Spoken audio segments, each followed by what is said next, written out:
I'm going to spend the weekend at my parents' house. I asked my husband if everything was okay as a response to his sudden declaration. It's my parents' 40th wedding anniversary. I figured I should celebrate with them. Really? Then I should go too, right? I thought about it, but it's their anniversary, not a birthday. I'd feel bad dragging you away from your busy work schedule. He was right. I'd be coming off a night shift that day. I decided to embrace his words as a chance to relax at home. I get along well with his parents, and they always take good care of me.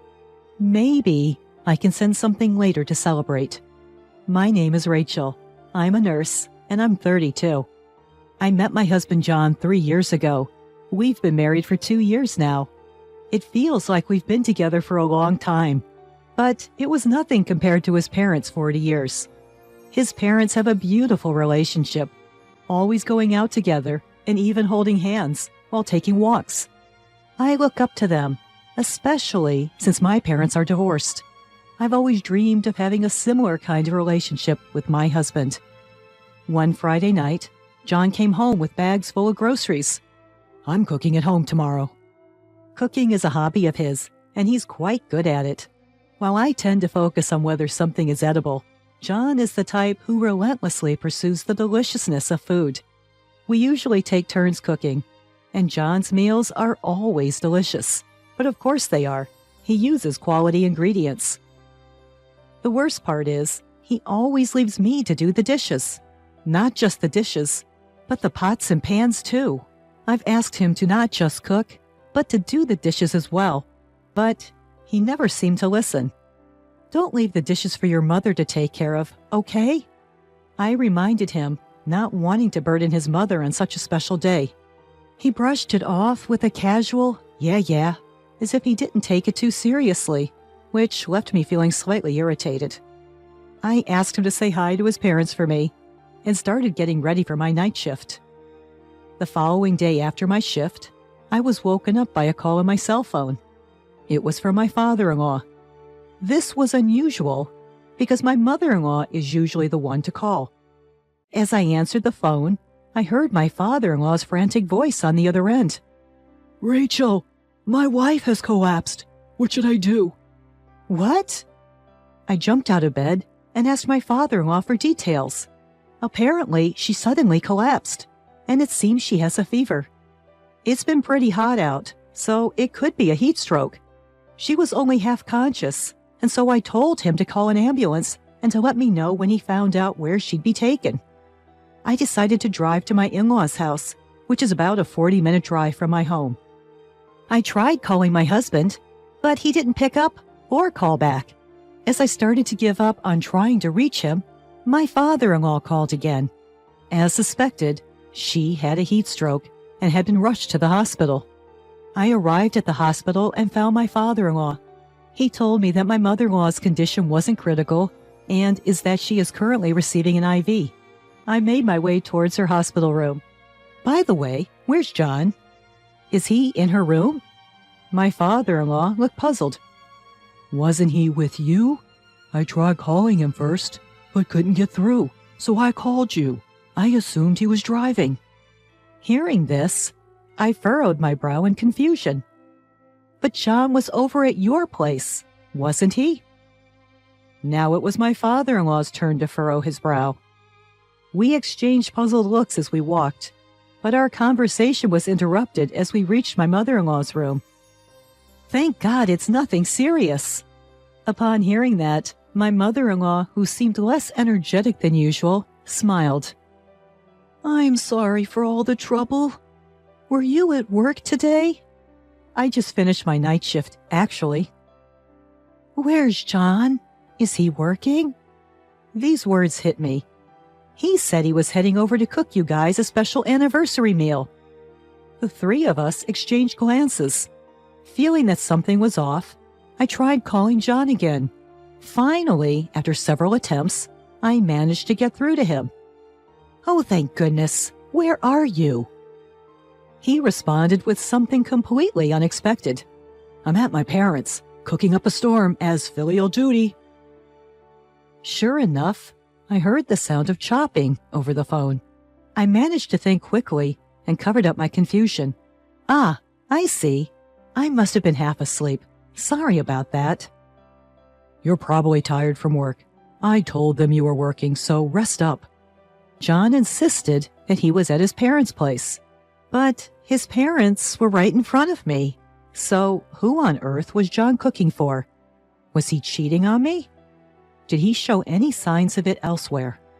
I tried to recall our past interactions, but I couldn't remember anything that might confirm such a suspicion. If I had to point out something, he has been coming home late more often, and I happened to find a receipt from a store for beer and hard seltzer a while ago. I asked about the hard seltzer because John only drinks beer, but he told me that he bought some drinks with a colleague on their way home. They had a venting session while having drinks. I found it understandable and accepted his explanation. These points alone didn't constitute conclusive evidence. As I contemplated such thoughts, my concerned father-in-law came out of the room to check on me. Is something wrong? Is John coming? It seems like he had to make an unexpected stop at work. He needs to take care of some trouble, and he might have to work through the night today. I quickly made up a lie. I see. I'm sorry to put you through all of this. It looks like everything's fine now, so go home and rest. Upon hearing my father-in-law's words, I nodded and headed home. If John really was having an affair, what should I do? If he was going to come home soon, it might be best to pretend to know nothing. I still loved John, and I get along well with his parents. John was always concerned about me, whether it was about my work or my health. He always showed care and worry. Pondering my next move, I arrived home and decided to do a little digging into my husband's belongings. I entered his room. But since I go in there all the time, I didn't find anything suspicious. When I got back to the living room, I noticed a computer. I have my own laptop, so I never used this one. Maybe I'd find something. I opened up the browser history. It seemed he'd been browsing travel sites. Specifically, he was looking at hotels with kitchens. Was that why he was stocking up on groceries? Was he planning to take it to a romantic getaway with a mistress? Still, I wasn't suspicious of my husband to that extent yet. Even today, he might be gathering with friends for all I know. He might have lied about going to his parents' place because he felt guilty about going to have fun while I worked. But the next moment, that thought crumbled. I found a bookmark for a site that allows you to save photos. With a sense of dread, I looked and found definitive evidence of an affair. There were many photos of John with another woman, at dating spots, amusement parks, and some of which looked like they were on a trip somewhere. There were even some nude ones among them. What's more, it seems that it's been happening since shortly after we got married. Which meant I had been deceived by John for 2 years. Once I realized that, I knew I couldn't continue living like this. I also found their email exchanges. I learned from an email that the other woman shared the same birthday as me. Reading through the emails and looking at the photos, I saw that he gifted her jewelry and watches for her birthdays. On my birthdays, he gave me practical things like aprons to help with housework or recipe books to improve my cooking. The difference in gifts given to the mistress was like night and day. Moreover, the mistress was the one he'd been celebrating on the day of our shared birthday. I often worked night shifts, so our schedules didn't always match, but I never thought she was the higher priority. My feelings towards John took a complete 180-degree turn. The mistress was a junior colleague of John's.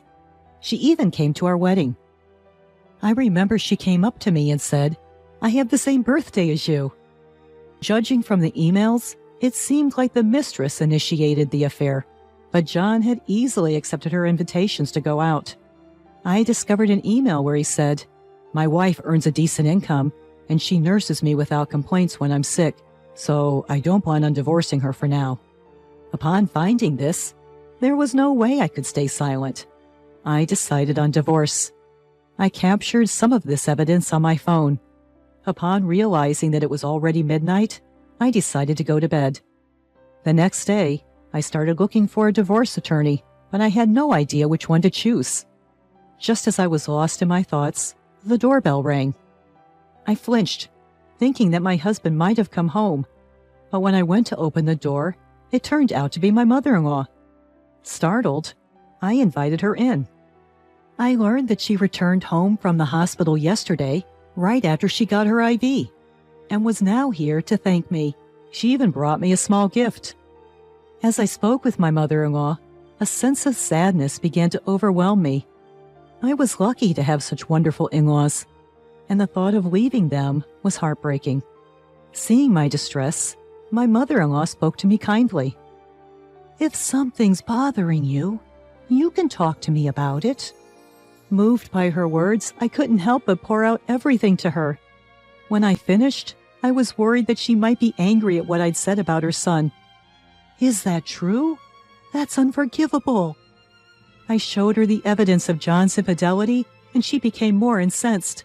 "Cheating makes no one happy. Why would John do something like this?" Then, to my surprise, my mother-in-law made a proposal I hadn't expected. "Rachel, why don't you pack your bags and come to our house?" "What?" While I was still surprised, my mother-in-law started making a phone call. It seemed she was talking to my father-in-law. I heard her telling him to prepare a room at their home. Encouraged by my mother-in-law, I began to pack my things. The immediate essentials I needed were just a change of clothes and my laptop. We decided on moving out the bigger items later. After I loaded my bag into my car and my mother-in-law got settled, we drove to her house where my father-in-law greeted us. There was a woman I didn't recognize sitting in the living room.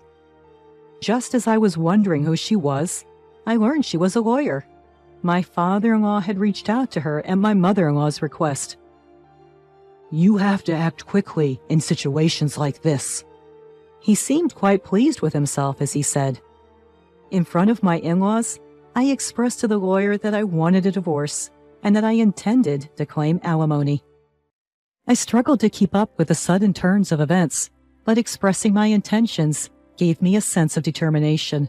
The thought that I was being treated like a cash cow, belittled by my husband and his mistress, made my blood boil. Even his own parents were furious at his behavior. That night, I received a phone call from home. "Where are you? I dropped my cell phone in water and couldn't contact you. Sorry." The moment I heard John's voice, my anger peaked.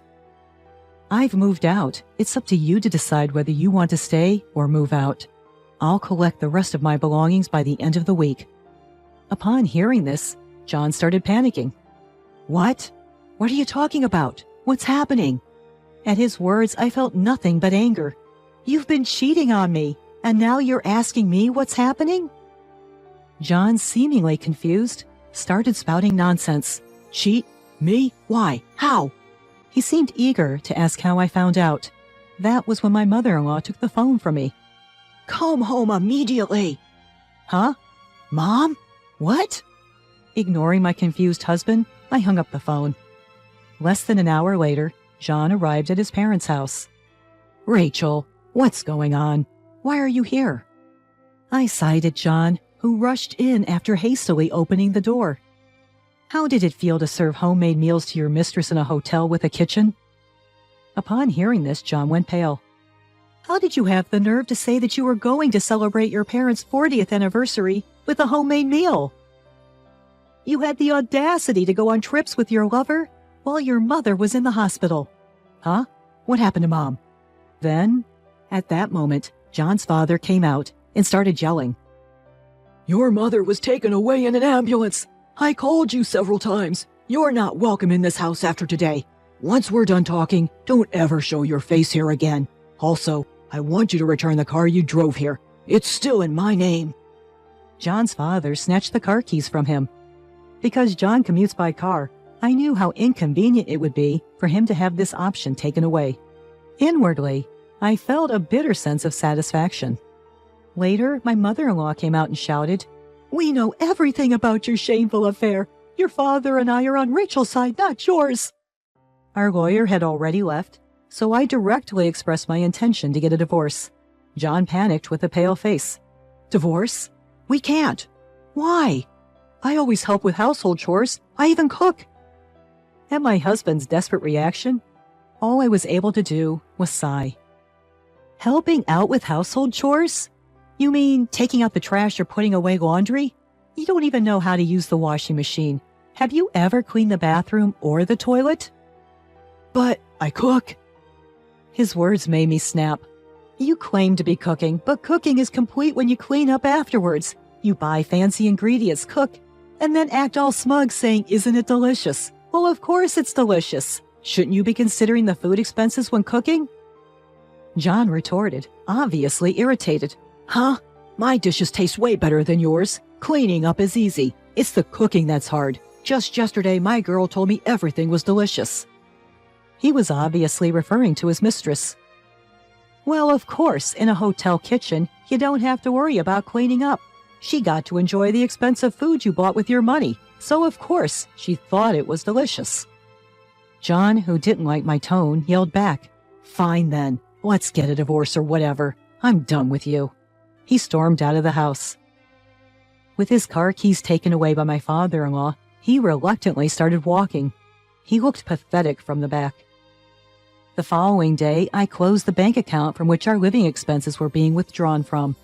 I wasn't going to pay for rent or any of the utility bills with my money anymore. I sent the divorce papers to John and made sure to include a substantial claim for property division and compensation for emotional distress. John, perhaps out of rage, agreed to the divorce and even the financial terms. He made a single payment to cover the expenses, but it appears that his savings fell short and he had to take out a loan from a consumer loan company. When I went to pick up my belongings later, I saw some unfamiliar items in the house. Perhaps the mistress had moved in. But that wasn't my problem anymore. Of course, I demanded compensation from the mistress through my lawyer as well. A month later, I received a phone call from my ex-husband. I'm receiving bills for rent and electricity. He just realized it now. Well, that's to be expected since the bills weren't being automatically withdrawn anymore. Of course you received them. I've closed the bank account we were using for withdrawals. My ex-husband was speechless. Why should I be responsible for paying rent for a place I don't even live in? Your standard of living will have to drop a bit, but you guys will figure it out. Although I doubt you can afford to keep living there on your salary. With that, I hung up the phone. He makes about half of what I make. If he pays the rent, he'll hardly have any money left for living expenses. The truth is, I had been covering a significant portion of our living expenses. My ex-husband later asked to reconcile, but of course I ignored him. According to John's parents, he became uncomfortable at his job and quit. He showed up at their place, but his father turned him away. I had already moved out of his parents' house and rented an apartment.